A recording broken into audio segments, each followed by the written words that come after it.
Vi skal behandle et knæ med Dr. Wodders lymfedrænage, og vi starter med at behandle det, vi kalder blomkålet, som er indersiden af knæet.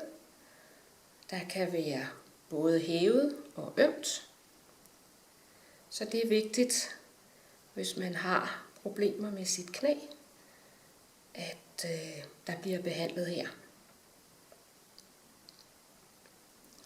Vi behandler alting 3 gange. Så behandler vi hasen. Bliver også behandlet 3 gange. Og her behandler vi, fordi der ligger en masse lymfeknuder inde i knæhasen. Og samtidig behandler vi den øvre lymfe og de spændinger, der kan ligge her. Og også her skal vi behandle 3 gange.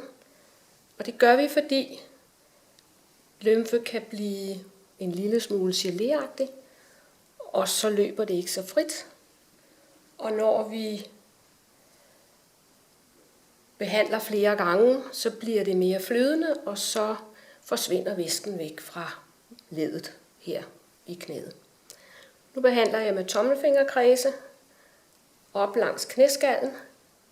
Også her kan der ligge væske og spændinger, og det prøver vi på at fjerne med den her behandling. Lymfedrænage er en hudteknik, fordi 80% af vores lymfevæske ligger lige under huden. Så skal vi pumpe op over knæet, og det gør vi, for at sende lymfevæsken op imod kravebenene, hvor al lymfen siver op og løber ind i blodkredsløbet og kommer til lunger og til hjerte og bliver pumpet rundt igen.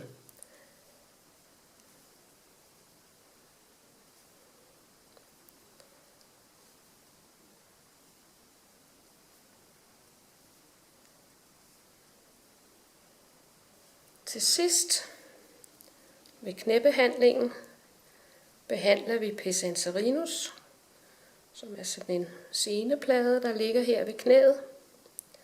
Der kan være rigtig mange spændinger, rigtig meget væske, og kan være med til at gøre knæleddet ømt. Også her behandler vi 3 gange. Vi strækker huden på tværs og på langs, og det gør vi ved alle vores lymfedrænageteknikker. Det var behandling af et knæ. Tak for jeres opmærksomhed.